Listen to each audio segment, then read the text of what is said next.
good morning. So John, why don't you go ahead and give us an intro? I'd be happy to. Well, Kevin, thank you again for joining us this morning. Robin, as you know, Kevin is the CEO of the CEP, which is the Ocala Metro Chamber and Economic Development. And Robin is the publisher of BEQ Pride magazine and the founder of Business Equality Network, LLC. And we are here to do the feature story for our joint venture in both publications on the impact of CEP and how it could be a good role model for other chambers to follow. Excellent. So John, why don't you tell us about Embrace, though, just in case folks who may see this may want to know a little bit more about your relationship with the Ocala CEP. Okay, I'll be happy to. Embrace Magazine is a new publication. It's the first ever LGBTQ publication in North Central Florida, based right here in Ocala, Florida. And we have 3 issues out in our first startup year, well received. And as a member of the CEP, we've been in conjunction with the Chamber, attending events, representing the Embrace Magazine, and bringing the LGBTQ community more in the forefront of what's going on with businesses in Ocala and Marion County. So did we miss anything, Kevin? Is there anything that John didn't say, and just to sort of get us going? I mean, we've been quite impressed with the organization that you have and how welcoming you've been to a broad swath of small businesses. And I think at the essence of today's call, it's really to zero in on some of the things you shared with us in case there were some clarifying things that we wanted to go over. And if we could get like sound bites of some of the wonderful things that you said, just so they'd go along with our article. So did we miss anything so far?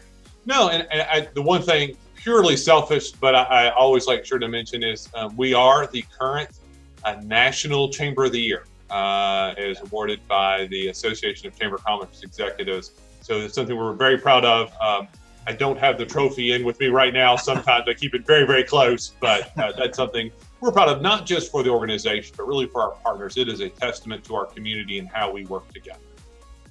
Wonderful. That is so amazing. So just to give you a little background, BEQ Pride is a business-focused magazine who leads first with the LGBTQ plus community, but the stories and how we frame what we do is all inclusive. So it's everybody has a role in inclusion, right? And one of the things that was so fascinating was to hear from John after we had decided to partner on some other things, that there was a #1 chamber right there in his backyard. And I'm like, I've been dying to talk to a chamber, get up close and personal and find out, for the lay of the land for our particular constituency and readers, there's sometimes some confusion as to what the role of a chamber of commerce or even an economic development, or when there's a combo in the tourism and all of that, right, aside from what an LGBT affiliated chamber with the National Gay and Lesbian Chamber of Commerce, sort of what they do. So we're not going to ask you to answer what they do. We just want to make sure our readers and listeners have a very clear understanding of the depth and breadth of services provided in a main chamber, and then what's the role of diverse businesses within the community. Excellent. Yeah, those are, if there's anything I enjoy talking about, #1, it's about opportunities here in the Ocala Metro, and then #2, it's really about, I believe the most important jobs in a community are the chamber. With all due respect to my teachers, to my doctors, nurses, first responders, I love them all. They're all fantastic. But if we don't have an entity that's driving business growth, no one's going to live there. No one's going to be paying taxes. No one's going to be able to afford to do any of those other things. And so a strong chamber, I think, is really key to a community being able to be successful. That's perfect. So can you tell me a little bit about the organization that awarded you the #1 for your size and category? What's that about? And then in general, I really want to understand how you got to your model. I mean, it seems phenomenal. The idea of attracting certain businesses there, making it a place that's lovable, livable, and sunny, might I say, when other places aren't. That's a big selling point. But tell us a little about the national organization that recognized you, and then I'll tell you a little bit about ACCE, and then I'll tell you some specifics about the CEP as we refer to the chamber here. The Association of Chamber of Commerce Executives is the national membership association for chambers of commerce throughout the United States and Canada. So technically, we're an international chamber of the year, but it's composed of something like 1,500 chambers across those two countries, including and as well as some of our Caribbean friends. But really becomes the voice for chambers and best practices, as any national association does. It's based in just outside of Washington, D.C. They sponsored the Chamber of the Year competition for a number of years. It really evaluates your economic performance, your membership performance, your governance. Are you employing best practices? And then are you doing things that are really promoting and growing the industry? How are you impacting your community in a unique and novel way? And we really love being cutting edge here at the CEP and doing things differently than other people. And then lastly, it's really about how well we tell that story and we look at the keys. So there are 4 categories based on size. We're considered a major city chamber. And so those are for metro areas between 250 and 500,000 people. So we represent the Ocala Metro, which is one of the largest, fastest growing metros that no one's ever heard of, but that's okay. We're working to change that. We're currently home to 372,000 people. We'll hit 400,000 here in another couple of years, probably by 2024. So very fast growing here in Central Florida. We're in the north part of Central Florida, about an hour and 15 minutes north of Orlando, but really fast growing, unique community, a lot of assets. It's we like to say when people hear Florida, they tend to think beaches and made up towns and t-shirts. All those things are good, but this is real Florida. Here in the center, we have our community dates back to 1842, which is unique that you would have a community this old in Florida. And so in our organization, we can date our roots back to 1887, which so makes us a very old chamber with the founding of the Ocala Board of Trade.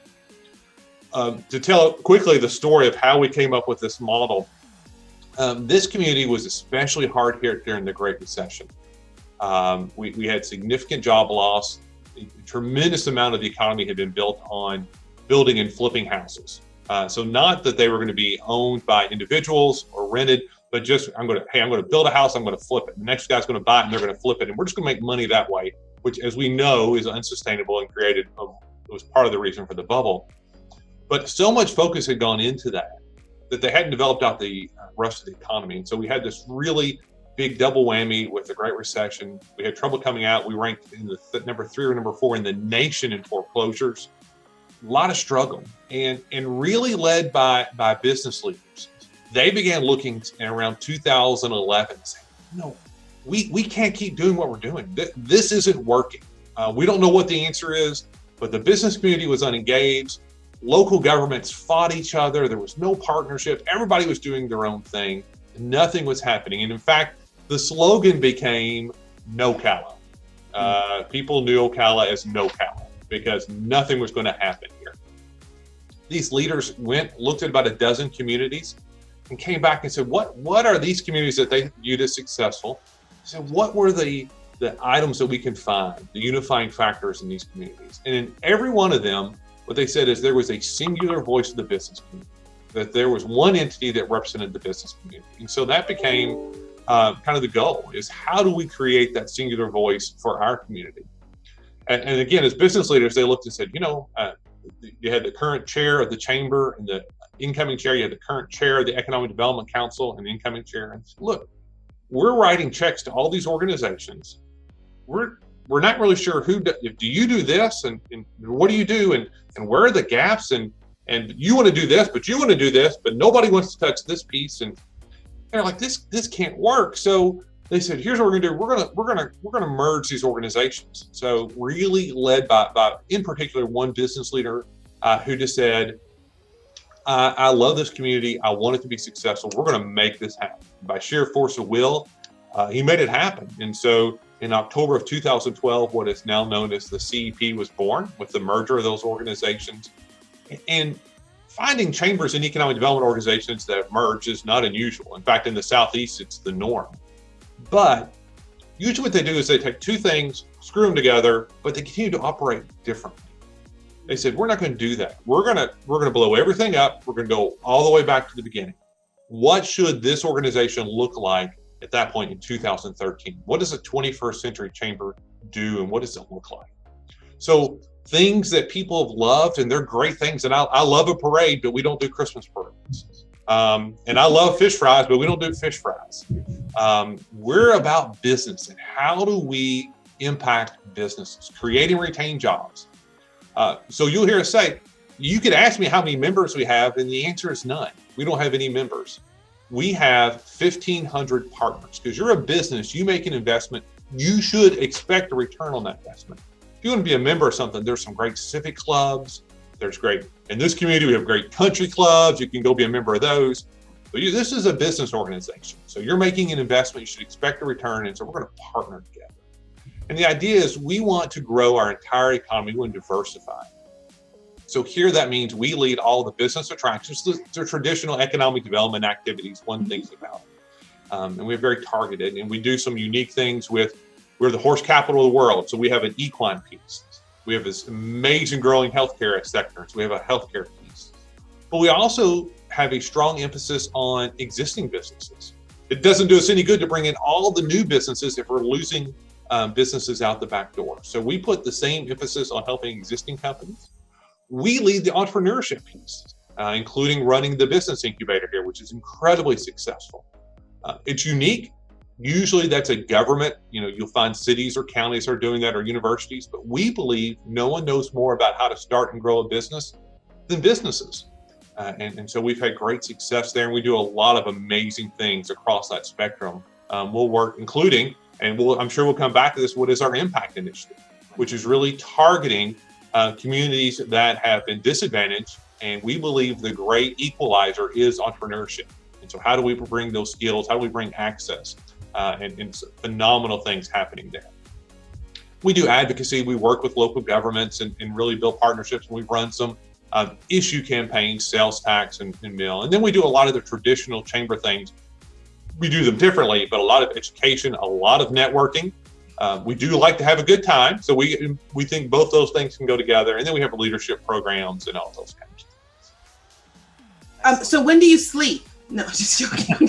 Yeah. So, I'm very fortunate that I love what I do. It is all the time. I have a phenomenal team. I think part of the reason we are Chamber of the Year is that the 21 people here who work with me are they're the best team in the country. I've got amazing people.